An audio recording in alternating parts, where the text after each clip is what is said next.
Hello kids, welcome to Crystal All Learning Platform and we are going to start our economics class. This is our lecture number 2 and in today's topic we are going to start consumer equilibrium. Okay?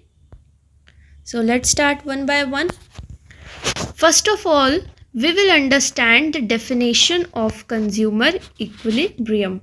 What do you understand by consumer equilibrium? Consumer equilibrium refers to the situation. It is a situation where a consumer gets, who gets? Consumer, maximum satisfaction out of his given income and he has no tendency to make any change in his existing expenditure. In other words, a consumer is in equilibrium when he regards his actual behavior as the best possible under the circumstances that feel no necessity to change his behavior as long as the circumstances remain unchanged. यहाँ पे कुछ important चीज़ें जो मैं highlight करना चाहूँगी. सबसे पहले कंज्यूमर इक्विलिब्रियम वो सिचुएशन है जहाँ पर कंज्यूमर को मैक्सिमम सेटिस्फैक्शन डिराइव होता है. कंज्यूमर मैक्सिमम सेटिस्फाई हो जाता है अपनी गिवन इनकम में और उसकी ऐसी कोई इंटेंशन नहीं होती है कि वो अपने एग्जिस्टिंग एक्सपेंडिचर यानी कि जो वो अभी करंट पे खर्चे कर रहा है उसमें कोई चेंजेस ले आए. उसकी इनकम भी कांस्टेंट है एंड एक्सपेंडिचर भी कांस्टेंट है. In the other words, consumer is in equilibrium जब उसका एक्चुअल बिहेवियर जो है as the best possible under the circumstances and there is no necessity to change his behavior और in future उसकी कोई ऐसी नेसेसिटी भी नहीं है कि वो अपने बिहेवियर में चेंज लाए as long as these circumstances remain unchanged. So कुछ इम्पॉर्टेंट पॉइंट्स हैं which I want to highlight. So there is maximum satisfaction. Second thing is given income. It means income remain constant. Income में कोई change नहीं होगा. No change in existing expenditure. No change in existing expenditure and consumer. Okay, so all the circumstances remain unchanged. Only consumer maximum satisfaction will derive. Okay, coming to the next slide. अभी हमने समझा कि consumer equilibrium है क्या, what it actually means. Now we are going to take some of the important assumptions and वो assumptions क्या हैं जो consumer equilibrium से related हैं. Let us understand each of these one by one. First assumption, rational consumer. Consumer is assumed to be rational. A rational consumer is one who wants to get maximum satisfaction out of his given income. So here the important point gets that कि consumer को हम ये assume करते हैं कि वो rational होगा. Right, rational consumer वो कंज्यूमर है जो मैक्सिमम सेटिस्फैक्शन गेन करेगा out of his given income. Okay, second point, cardinal utility. Utility of the commodity can be measured in terms of cardinal number. So understand this thing. We know कि cardinal numbers क्या होते हैं, 1 2 3 4. Okay, सो हमेशा consumer की utility उसके cardinal numbers पे major की जाएगी, क्वालिटेटिव टर्म्स में नहीं की जाएगी. Okay, third point, independent utility. It is assume that the utility that consumer gets from commodity depends upon quantity that very commodity alone. It is not affected by consumption of other goods. अगर आपको ध्यान हो तो economics में हम एक concept पढ़ते हैं दैट कि substitute goods and complementary goods. if you people know, substitute goods वो goods होते हैं जो हम एक के बजाय दूसरे का कंजम्पशन कर लेते हैं एंड कॉम्प्लीमेंट्री गुड्स वो गुड्स होते हैं कि आप उन गुड्स, किसी एक गुड्स के रिलेशन में अगर मैं दूसरे को समझाऊं, एक्सप्लेन करूं कि एक गुड्स को कंज्यूम करने के लिए आपको दूसरे की हेल्प तो लेनी ही पड़ेगी. फॉर एग्जाम्पल, अगर आपने कार यूज़ किया और उस पर आप पेट्रोल डलवाएंगे तो आपको पेट्रोल और कार ये दोनों कॉम्प्लीमेंट्री हैं. Without petrol your car can not run. Okay, so this is what कि यहाँ पे कंज्यूमर इक्विलिब्रियम में हम ये मानते हैं कि कंज्यूमर की जो यूटिलिटी है वो इंडिपेंडेंट है, वो किसी डिफरेंट कमोडिटी से या किसी अदर कंजम्पशन ऑफ गुड से अफेक्टेड नहीं है, right. Now coming to the next slide, marginal utility of money is constant. So our fourth assumption is what, कि marginal utility of money जो है वो constant है. MU, you know what is MU? MU is the additional utility that we derived from consumption of one more extra unit of a commodity. अगर हम किसी एक commodity को extra consume करते हैं तो उससे मिलने वाली utility क्या कहलाती है? Marginal utility. Get that? तो marginal utility of money क्या है? That is constant and it is assumed that money measures the marginal utility. और we understand कि हमें पता है यार कि जो money है वो measure करता है what? Marginal utility of a commodity. As such, its own marginal utility should remain constant as to serve an ideal measure. Okay, this is also completed. Coming to the next slide. Now we understand what is marginal utility. देखिए, consumer equilibrium के concept को understand करने के लिए आपको MU को समझना important है. तो अब हम इसकी थोड़ी ब्रीफिंग लेंगे. Okay, first of all, how much the commodity a consumer buys so that maximize his satisfaction and attain a point of equilibrium. My first question to you कि कंज्यूमर कितना कमोडिटी खरीदेगा जिससे कि उसको सेटिस्फैक्शन भी maximise हो जाए and वो पॉइंट ऑफ इक्विलिब्रियम भी अटेन कर ले, right. This is discussed with reference to two different situation. Okay, so let us understand situation one by one. First is when only one commodity is consumed. अगर consumer सिर्फ एक commodity consume करता है, ठीक है. और दूसरा केस हम लेते हैं जब कंज्यूमर एक से ज़्यादा कमोडिटी कंज्यूम करता है, यानी कि 2 और more commodities. So this is important kids, just highlight this points कि फर्स्ट में हमने अजम्पशन लिया है कि consumer is consuming only one kind of commodity, it is homogeneous. And second में consumers are consuming 2 kinds of commodity, or we can say more than 2, and both the commodities are same also. Okay, बस हमने numbers में change किया है, एक 1 है, एक मोर than 1 है. So let us understand both the situation one by one. Consumer equilibrium in case of one commodity. So यहाँ पे आपको समझना ज़रूरी है कि अगर कंज्यूमर एक कमोडिटी कंज्यूम करता है तो उसको मेनली 3 फैक्टर्स अफेक्ट करते हैं, राइट. तो वो 3 फैक्टर्स हमारे कौन से होने वाले हैं? सबसे पहला जो फैक्टर अफेक्टिंग है वो आपका होगा purchase of commodity by consumer depends on 3 factors. सबसे फर्स्ट फैक्टर है प्राइस. ओके, किस प्राइस पे आपने उस चीज़ को परचेज किया है. Second thing, marginal utility.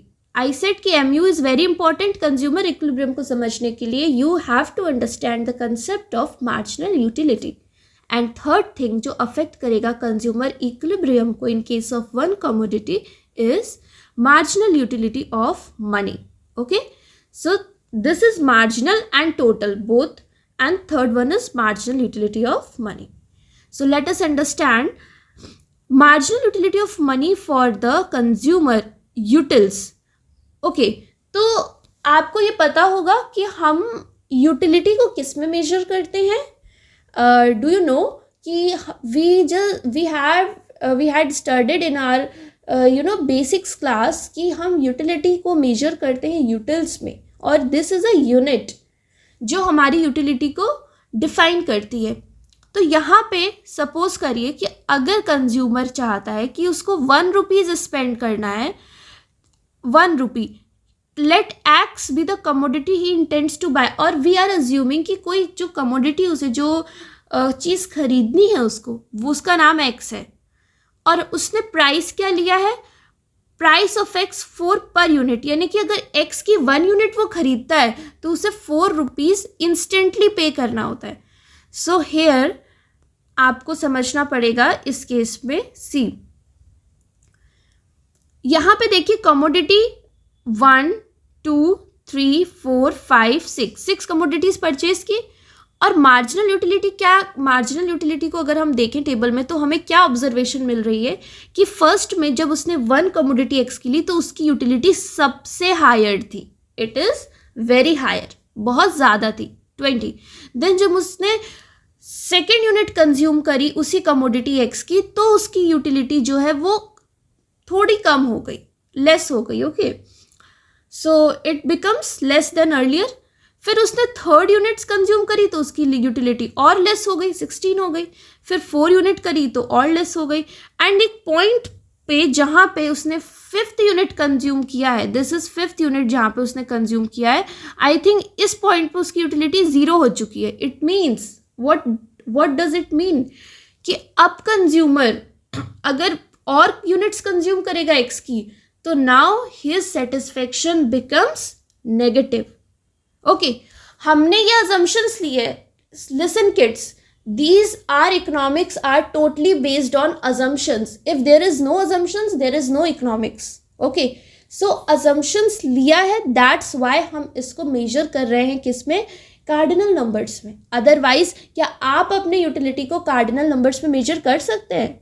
in real situation it is not possible, or we can say it is very difficult to measure. Okay, so using the scale that 2 utils is equals to 1 rupee. Okay, so 2 utils किसके equal है? 1 रुपी के। he can express mu in terms of rupees as in table 4. now okay, इस table को आप देखिए, यहाँ पे देखिए कमोडिटी एक्स के हमें यूनिट्स दिए हुए हैं, हमने 1 कंज्यूम किया, 2 कंज्यूम किया, 3, ओके, अगेन mu हमारा सेम ऑर्डर में डिक्रीज हो रहा है। अच्छा, जो थर्ड जो चीज़ें बताई है हमें, that is conversion of mu into rupee और mu वर्थ। सो देखिए mu in terms of rupees अगर हम देखें, money worth of mu when 2 utils is equals to 1, we are assuming कि जो 2 यूटिल्स है ना उसको हम 1 मान रहे हैं। मतलब कि अगर आप मार्जिनल यूटिलिटी एक्स कमोडिटी, अगर एक्स की 1 कमोडिटी यूज़ हुई है तो mu 20 है, तो आप उसे 2 से अगर डिवाइड करेंगे, राइट, तो देखा जाए तो आपको mu अगर रुपी के टर्म्स में हम चेक करें तो कितने का हमें मार्जिनल यूटिलिटी इन रुपीज़ मिल रहा है? 10 फर्स्ट केस में। सेकेंड में 9 हो जाएगा, थर्ड में 8, then fourth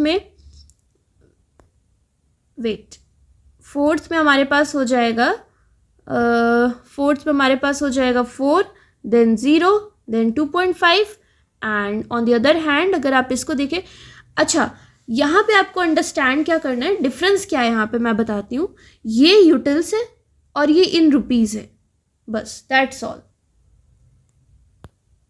coming to the next slide. Okay, so now comes to basic question, how many units of X the consumer will purchase to be in state of equilibrium? तो हमने देखा था कि consumer को equilibrium stage में पहुंचने के लिए कितने यूनिट्स को परचेज करना इम्पॉर्टेंट है। Okay, so will he by first unit of x? Yes, उसको फर्स्ट यूनिट उसने एक्स का खरीदा, उसकी मार्जिनल यूटिलिटी सबसे हाईएस्ट थी। Okay, it is 20। 2 यूटिल्स अगर 1 रुपी के इक्वल है, अगर हमने रुपी में चेंज किया था तो 2 यूटिल्स अगर 1 रुपी के इक्वल है, so we can say that कि 20 यूटिल्स इक्वल्स टू 20, यानी 2 equals to 10। Okay, so let suppose अगर हमने प्राइस लिया है कमोडिटी का 4 और वो 4 पे करता है, that is less than what he gets maximum satisfaction worth 10। Now he must buy the first unit of X. तो अब उसे कौन सा यूनिट खरीदना चाहिए एक्स का? Only first unit. अच्छा, अब क्या हुआ अगर उसने सेकेंड यूनिट परचेज किया? सो अंडरस्टैंड हियर ओनली कि if he bye second unit, अगर सेकेंड यूनिट कंज्यूमर परचेज करता है इस केस में, तो देखिए यस, बिकॉज mu यहाँ पे जो सेकेंड यूनिट की यूटिलिटी है वो 20 से लेस है, फर्स्ट यूनिट से लेस है, दैट इज 18, और उसकी वर्थ कितनी आई? 9। Okay, why it is 9? क्योंकि हमने देखा है कि 1 रुपी इक्वल्स टू 2 के हम इक्विवेलेंट ले रहे हैं, डिवाइड कर देंगे 18 को 2 से, सो वर्थ आ गया रुपीज़ में 9 एंड प्राइस उसका कितना है? 4। So what he pays 4 is less than what he gets. तो उसने प्राइस तो 4 पे किया है, बट उसको यूटिलिटी कितनी मिली? कम मिली, 9 रुपीज़ और 4, there is difference. He must buy second unit of X, अब उसे सेकेंड यूनिट परचेज करना चाहिए. कंटिन्यू लाइक दिस, वो तब तक खरीदता रहेगा. He will stop buying X only when the MU is equals to PX, जब तक कि उसकी यूटिलिटी हम प्राइस के इक्वल ना आ जाए. Okay, it occurs when the consumer buys 4 unit of commodity X, then the MU of the price, MU in terms of rupee of price is equals to 4. Coming to the next slide. So बच्चे understand in this diagram, you know, इस diagram में आपको समझाने का purpose ये है, सबसे पहले देखिए कि यहाँ पर जब आप इस डायग्राम को देखेंगे तो ABC, पहले तो ये हमारा एक्स एक्सिस है, ये वाई एक्सिस है. ये हमारा रिप्रेजेंट कर रहा है x axis consumption of commodity x और वाई एक्सिस बता रहा है मार्जिनल यूटिलिटी. ओके, अब इम्पॉर्टेंट थिंग कि ये जो आपकी लाइन ब्लू लाइन दिख रही है, दिस वन, ये मार्जिनल यूटिलिटी है. ओके, और ये जो आपकी स्ट्रेट लाइन दिख रही है, parallel line to X, parallel to X है जो, दैट इज प्राइस. और जहाँ पे इन दोनों का इंटरसेक्शन होगा, जहाँ पे ये लोग मीट करेंगे, वही एक ऐसा पॉइंट होगा जहाँ पे कंज्यूमर को मैक्सिमम सेटिस्फेक्शन मिलेगा और that satisfaction is equals to his price. इसके अगर आप ऊपर देखेंगे, राइट, अगर इधर वाले एरिया में देखेंगे तो यहाँ पे क्या हो रहा है कि कंज्यूमर का प्राइस जो है that is less, satisfaction is more. और नीचे वाले एरिया में अगर आप जाएंगे तो यहाँ पे क्या है कि सेटिस्फेक्शन लेस है, प्राइस मोर है, like that. Okay, now coming to the next slide.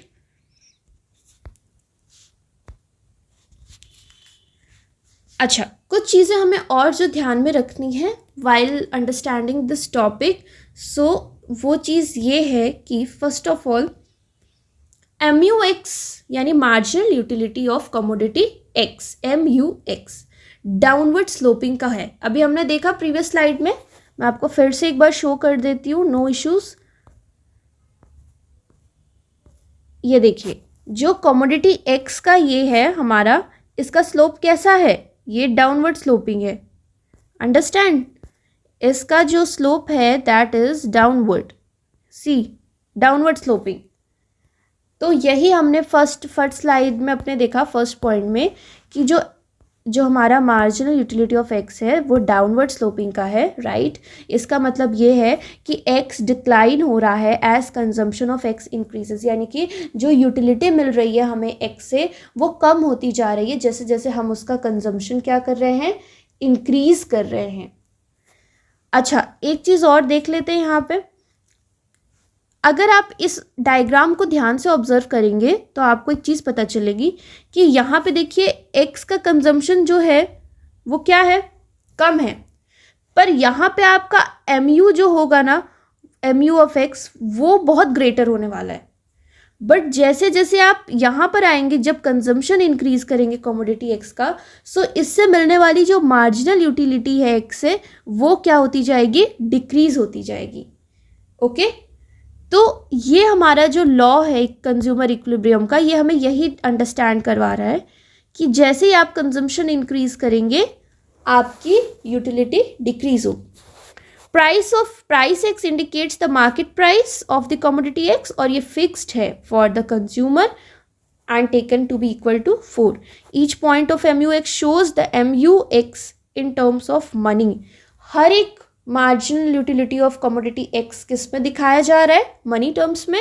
And ये इंडिकेट कर रहा है that the price consumer is willing to पे for each successive unit of the commodity, कि कंज्यूमर हर एक यूनिट के लिए प्राइस पे कर रहा है बट उससे मिलने वाली यूटिलिटी उसको डिक्रीज हो रही है.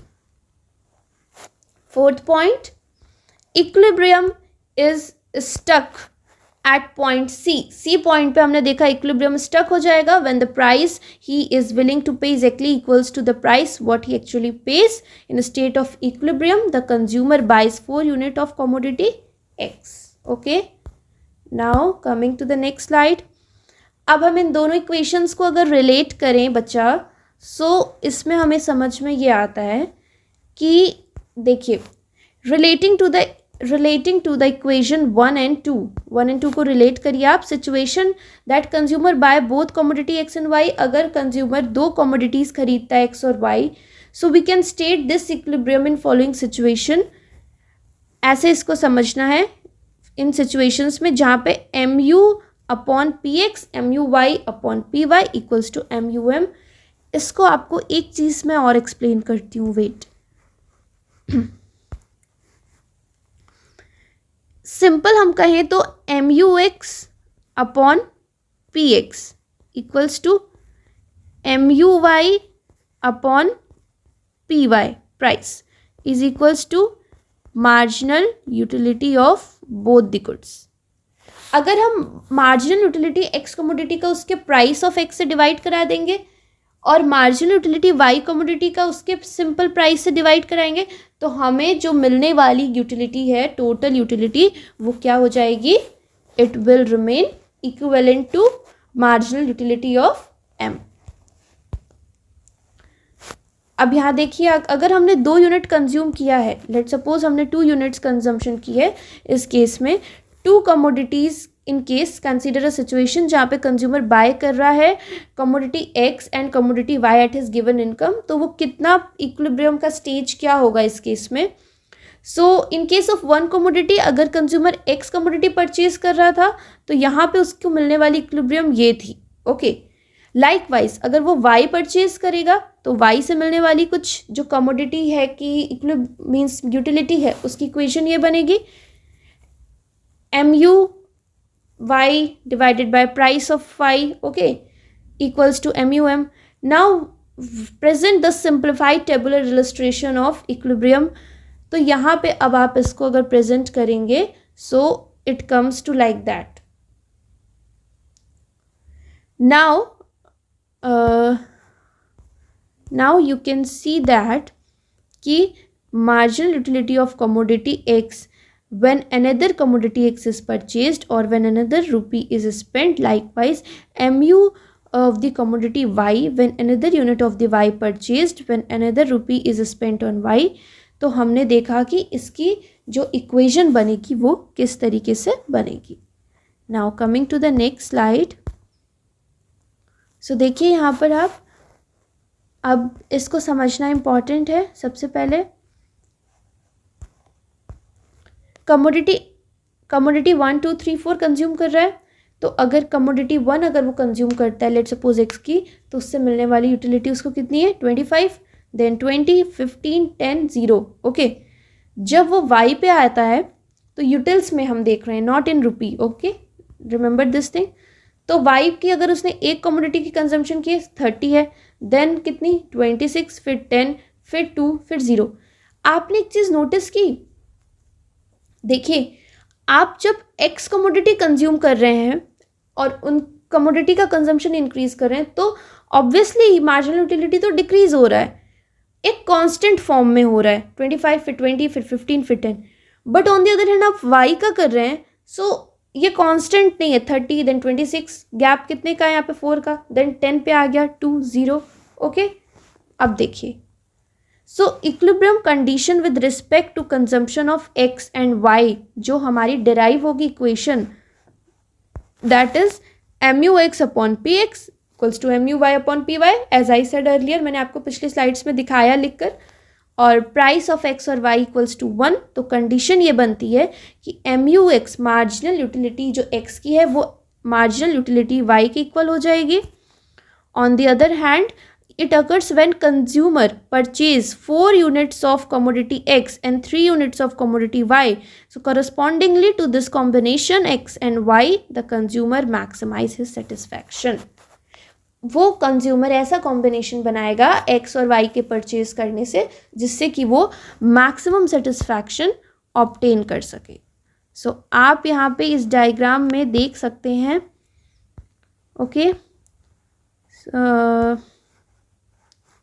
This is are diagram. ये देखिए, ये एक्स को डिनोट कर रहा है, ये वाई गुड्स को डिनोट कर रहा है. ये एक ऐसा इंटरसेक्शन पॉइंट है जहाँ पे consumer marginal utility of X is equals to marginal utility of commodity Y. ठीक है, और इसी को हम क्या बोलेंगे? This is what we called point of equilibrium. Okay, now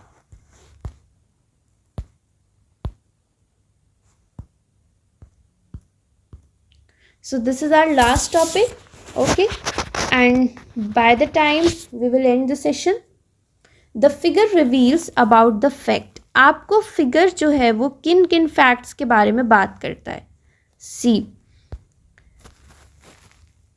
the consumer consume 4 units of good x. अगर कंज्यूमर ने गुड एक्स के 4 यूनिट्स को कंज्यूम किया है और गुड वाई के 6 यूनिट्स को कंज्यूम किया है, so M U x related to 4th unit is equals to M U related to 6th unit.